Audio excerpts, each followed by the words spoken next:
Hello comrade family. So here I am Lara Fatima. I hope you are doing well. So यहाँ पर हम कर रहे थे first year MCom semester first का आपका strategic management. And strategic management में आज का हमारा टॉपिक है global strategies, practice and issue. So जो हमने आपका सब्जेक्ट स्टार्ट किया था स्ट्रैटेजिक मैनेजमेंट, उसके ऑलरेडी भी हम कुछ वीडियोस कर चुके हैं। एंड आज के वीडियो में हम डिस्कस करेंगे ग्लोबल स्ट्रैटेजीज के बारे में कि किस तरीके से प्रैक्टिस होती है एंड किस तरीके से इशू होती है। Introduction to corporate restructuring, forms of corporate restructuring, corporate portfolio analysis, strategic change and corporate renewal। So ये सारे टॉपिक्स हम आज की वीडियो में डिस्कस करने वाले हैं। सो स्टार्ट करते हैं आज की वीडियो एंड देखते हैं सबसे पहले इंट्रोडक्शन से कि कॉर्पोरेट रीस्ट्रक्चरिंग क्या होती है। Introduction to corporate restructuring. Corporate restructuring refer to reorganizing a business firm। देखो कॉर्पोरेट सेक्टर जो रिलेटेड है वो बिजनेस से रिलेटेड है, ठीक है। एंड रीस्ट्रक्चरिंग का मतलब दोबारा से बनाना, रीऑर्गेनाइज करना। तो किसी भी बिजनेस फर्म को रीऑर्गेनाइज करने को कहते हैं कॉर्पोरेट रीस्ट्रक्चरिंग। क्लियर?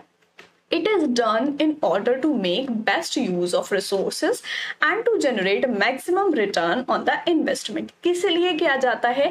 ताकि जो रिसोर्सेज हैं उनका अच्छे से यूज हो सके, बेस्ट तरीके से यूज हो सके एंड जो मैक्सिमम रिटर्न है उसको जनरेट किया जा सके इन्वेस्टमेंट पर।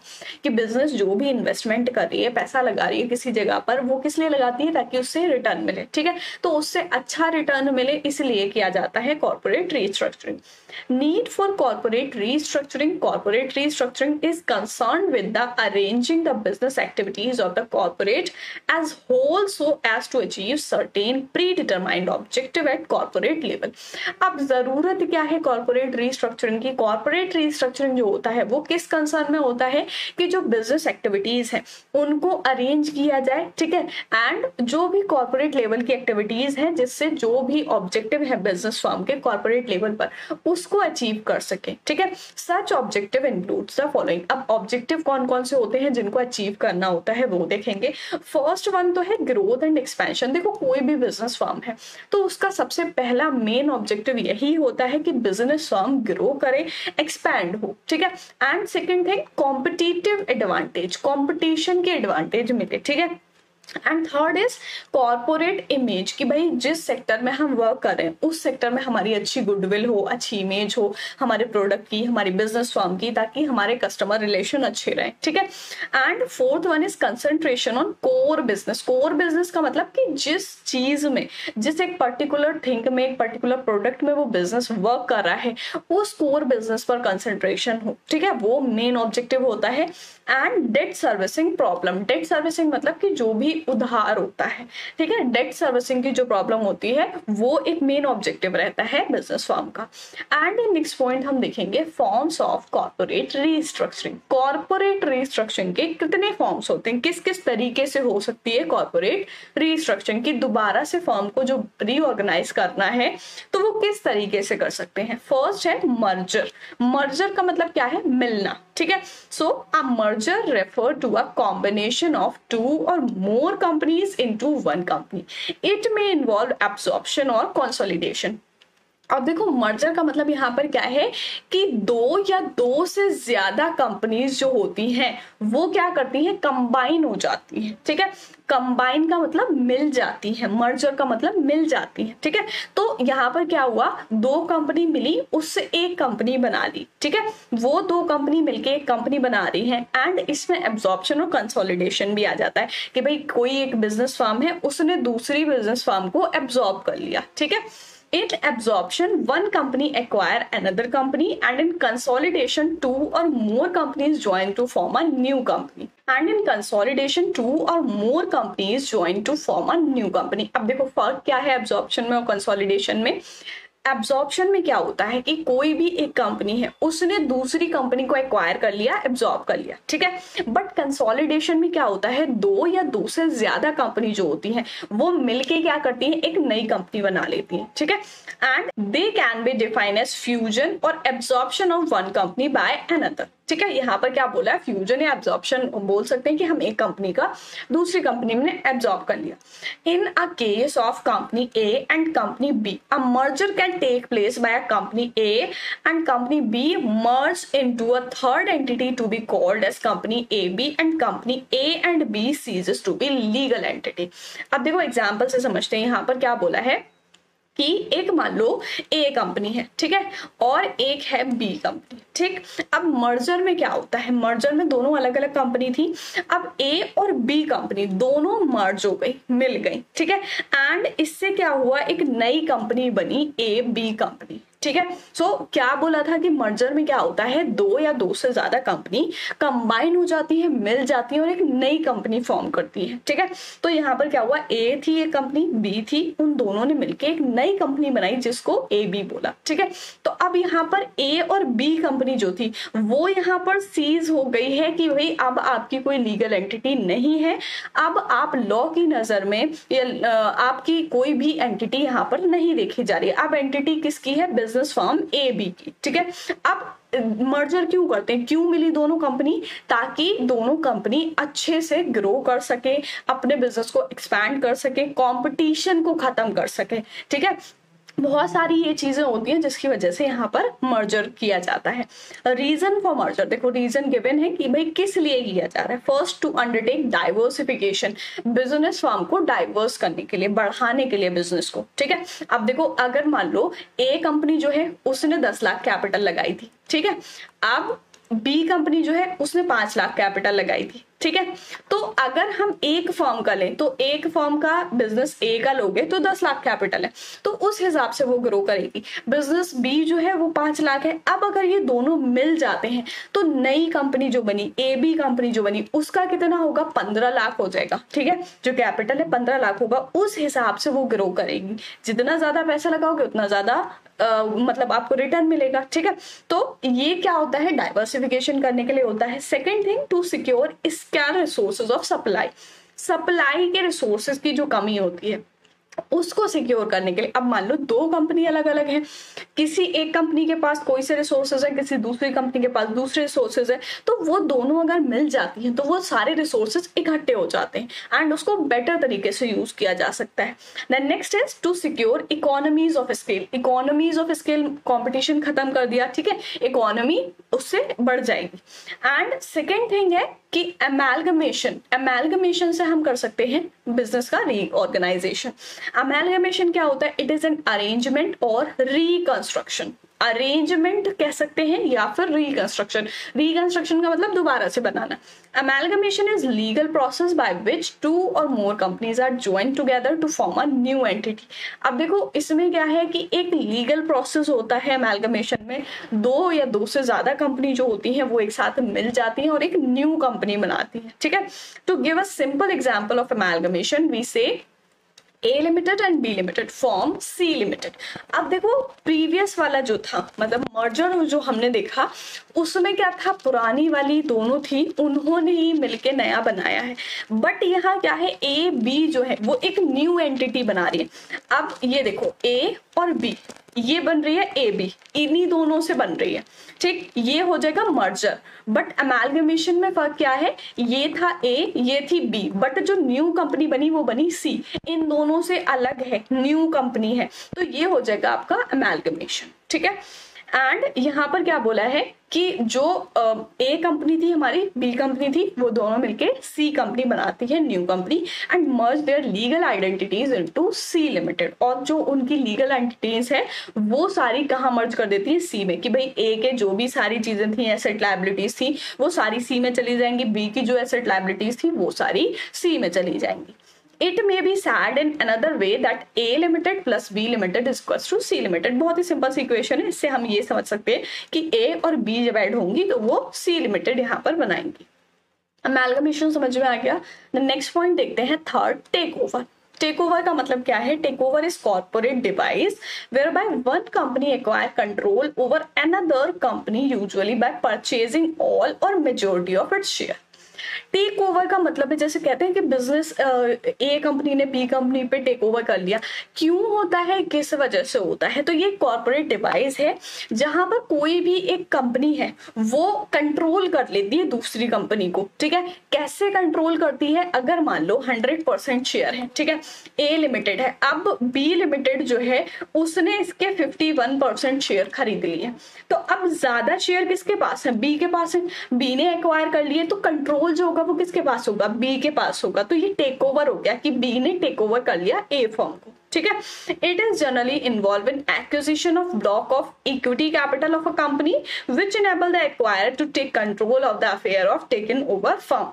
इसमें जनरली क्या होता है कि एक्विजिशन जो है वो कैसे होगा? जो इक्विटी कैपिटल है, बिजनेस फर्म जो है, जो भी कंपनी है, उसकी जो इक्विटी है वो उस एक्वायरर को कंट्रोल देती है कि वो उस पर टेक ओवर कर सकता है। जैसे हम बात कर रहे हैं यहाँ पर कि अगर 100% शेयर है उसमें, ठीक है, ए लिमिटेड में 100% शेयर थे, उसके 51% शेयर्स जो है वो बी खरीद लेता है, ठीक है, तो कंट्रोल किसके पास चला जाएगा? बी के पास चला जाएगा, ठीक है। तो सिंपली ये चीज होती है टेक ओवर में।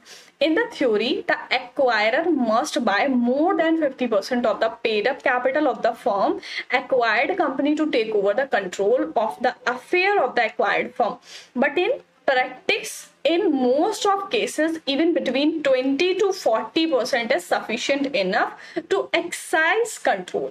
अब देखो यहाँ पर बहुत सारी चीजें ऐसी होती हैं कि जब हम उनको थ्योरी में पढ़ते हैं तो वो कुछ अलग होती हैं, बट जब उनको प्रैक्टिकल में देखते हैं तो वो कुछ चीजें अलग होती हैं, ठीक है, क्योंकि थ्योरी में जो चीजें होती है वो प्रैक्टिस में नहीं होती हैं।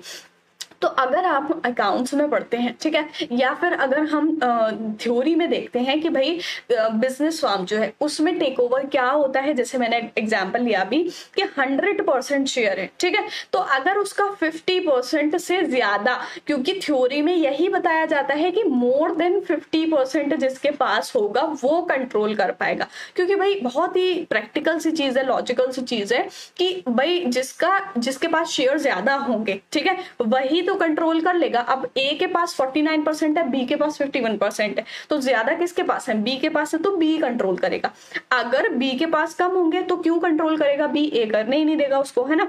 तो यहाँ पर क्या बोला है कि प्रैक्टिस में जब हम करते हैं तो ऐसा नहीं होता है, ठीक है। प्रैक्टिस में क्या बोला है कि जब प्रैक्टिकली ऐसा बिजनेस फॉर्म में होता है, कंपनीज में होता है, तो उस केस में ये रहता है कि किसी के पास अगर 20 to 40% भी है तो वो सफिशिएंट है कि वो उस फर्म को कंट्रोल कर सकता है, क्योंकि भाई इतने शेयर जो है वो मायने रखते हैं कि वो अपने डिसीजन अपने अकॉर्डिंग उस कंपनी में ले सकता है या फिर कुछ चीजों को अफेक्ट कर सकता है। बहुत बड़ा अमाउंट होता है 20 to 40%, ठीक है। तो जब हम प्रैक्टिस में पढ़ते हैं तो वहां पर मोर देन 50 जरूरी नहीं है, 20 to 40% भी अगर किसी फर्म के पास, किसी दूसरी बिजनेस कंपनी के पास होता है तो वहां पर वो उसको कंट्रोल कर सकता है, एंड उसको टेक ओवर ही बोलते हैं, ठीक है। Reason for take over are, अब टेक ओवर के रीजन क्या होते हैं, किस वजह से होता है टेक ओवर? फर्स्ट है क्विक ग्रोथ, कि भाई बिजनेस फर्म जो थी, अगर ए कंपनी जो थी वो सही से नहीं चल रही थी तो दूसरी कंपनी ने उसको टेक ओवर कर लिया, अपने हिसाब से उसमें सारी एक्टिविटीज करा रहे हैं। एंड देन दूसरी चीज है डाइवर्सिफिकेशन। भाई हर बिजनेस फर्म का होता है कि अपने बिजनेस को जितना ज्यादा एक्सपैंड कर सकते हैं उतना ज्यादा एक्सपैंड करें, ठीक है, क्योंकि जितना ज्यादा बड़ा बिजनेस होगा उतना ज्यादा प्रॉफिट होगा, है ना।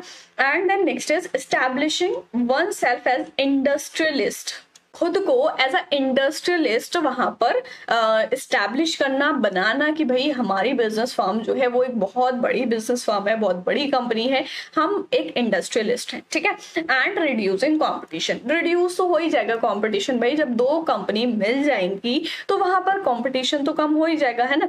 दो कंपनी मान लो ए और बी, अगर यहाँ पर दो ही कंपनी थी तो दोनों एक दूसरे की क्या है, यहाँ पर राइवल कंपनीज है, कॉम्पिटिशन करेंगी कि भाई ये अपना प्रोडक्ट इतने बेच रहा है, मैं इतने पे बेच रहा हूँ, इसके इतने कस्टमर है, मेरे इतने कस्टमर है। अगर ये दोनों फर्म मिल जाती हैं तो कंपटीशन कम हो जाएगा, खत्म ही हो जाएगा एक तरीके से, है ना, रिड्यूस हो जाएगा। तो टेक ओवर में इस तरीके से होता है कि कोई भी दूसरी कंपनी जो है उसको टेक ओवर कर लेती है ज्यादा शेयर्स से। एंड देन नेक्स्ट हम देखेंगे पोर्टफोलियो रीस्ट्रक्चरिंग। पोर्टफोलियो रीस्ट्रक्चरिंग क्या होती है? Portfolio restructuring basically involve modifying the business portfolio, divestiture and demerger. अब यहाँ पर क्या बोला है कि पोर्टफोलियो रिस्ट्रक्चरिंग, नाम से समझ आ रहा है कि बिजनेस का जो पोर्टफोलियो है उसको मॉडिफाई करना, उसको रिस्ट्रक्चर करना, ठीक है। तो फर्स्ट है यहाँ पर purchase of division and plant. A firm can purchase a division or plant of another firm for the purpose of improving its market or financial position. कोई भी एक बिजनेस फर्म है तो वो किसी दूसरी बिजनेस फर्म से, दूसरी कंपनी से प्लांट या डिवीजन परचेज कर सकती है अपनी फाइनेंशियल पोजीशन को इम्प्रूव करने के लिए, या फिर जो भी चीजें हैं उसकी कंडीशन है उस चीज को इम्प्रूव करने के लिए। And second, divestiture. A divestiture involve the sale of a division or plant or a unit of one firm to another. अब कोई एक बिजनेस फर्म है, उसने डिवीजन या प्लांट जो है अपना वो बेच दिया दूसरी कंपनी को, ठीक है, तो उसको हम डाइवर्स टीचर कहेंगे। From sellers point of view it represent contraction of portfolio and from the buyers point of view it represent expansion. अब जाहिर सी बात है भाई कि बिजनेस में से कोई चीज कम होगी, आप उसको सेल कर रहे हो तो आपका पोर्टफोलियो जो है वो कॉन्ट्रैक्ट होगा, ठीक है, नीचे आ जाएगा। एंड अगर हम बायर्स के पॉइंट ऑफ व्यू से देखेंगे, वो उसको खरीद रहा है तो उसके बिजनेस फर्म में इंक्रीज हो रहा है तो उसका बिजनेस जो है वो एक्सपेंड होगा। And third is demerger. Demerger क्या होता है? A demerger take place when a firm transfer one or more of its unit to another firm. जब कोई एक बिजनेस फर्म अपना कोई एक यूनिट किसी दूसरे फर्म को देती है, ठीक है, ट्रांसफर कर देती है, the company whose unit is transfer is called demerger company.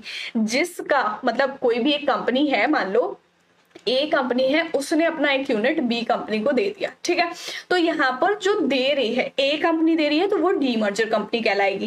And the firm to which unit is transfer is called the resulting company. और जिसको दिया जा रहा है वो कंपनी कौन सी कहलाएगी? रिजल्टिंग। तो यहाँ पर डीमर्जर कौन सी होगी? ए, और रिजल्टिंग कंपनी कौन सी होगी? बी, ठीक है। तो ये होती है portfolio restructuring. I hope clear हो गई होगी। देन देखेंगे हम नेक्स्ट पॉइंट, फाइनेंशियल रिस्ट्रक्चर।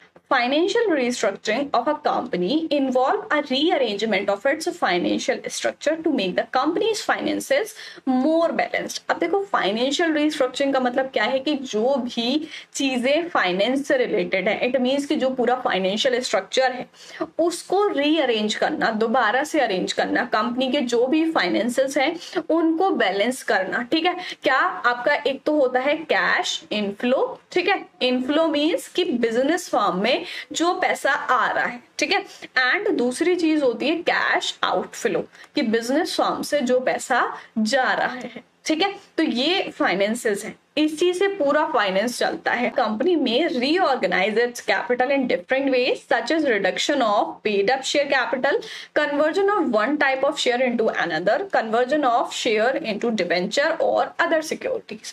सो देखो एक कंपनी जो है वो रीऑर्गेनाइज कर सकती है अपने कैपिटल को अलग अलग तरीके से, ठीक है, जैसे कि जो भी पेड अप शेयर कैपिटल है, ठीक है, उसको रिड्यूस करके, एंड दूसरी चीज जो भी टाइप ऑफ शेयर है उनको कन्वर्ट करके। टाइप मतलब कि शेयर जो होते हैं बहुत टाइप के होते हैं। पहले तो आपका जो मेजर डिवीजन होता है वो होता है equity share and preference share. Preference share में भी आपके बहुत सारे टाइप होते हैं, redeemable, irredeemable, convertible, non convertible. तो यहाँ पर क्या बोला है कि शेयर जो है वो आपके कन्वर्ट हो सकते हैं, जिससे यहाँ पर कंपनी जो है वो फाइनेंशियल रिस्ट्रक्चरिंग कर सकती है। And converging share into debenture, share से डिबेंचर में कन्वर्ट कर देना, ठीक है, या फिर किसी दूसरी सिक्योरिटी में उसको कन्वर्ट कर देना। तो ये चीजें करके फाइनेंशियल रिस्ट्रक्चरिंग कर सकती है कोई भी बिजनेस फर्म। आई होप समझ में आ गया होगा क्या होता है फाइनेंशियल रिस्ट्रक्चरिंग। सो आज की वीडियो में हमने देखा ग्लोबल स्ट्रैटेजीज के बारे में कि क्या प्रैक्टिस होते हैं एंड किस तरीके से इशू होती हैं। सो आई होप सारी चीजें अच्छे से क्लियर हो गई होंगी। फर्स्ट हमने देखा इंट्रोडक्शन, क्या होता है corporate restructuring, and corporate restructuring के फॉर्म होते हैं merger, amalgamation and take over. Then second thing थी portfolio restructuring, and third was financial restructuring. I hope सारी चीजें अच्छे से क्लियर हो गई होंगी। सो नेक्स्ट वीडियो में करेंगे हम नेक्स्ट टॉपिक। मिलते हैं नेक्स्ट वीडियो में, तब तक के लिए गुड बाय।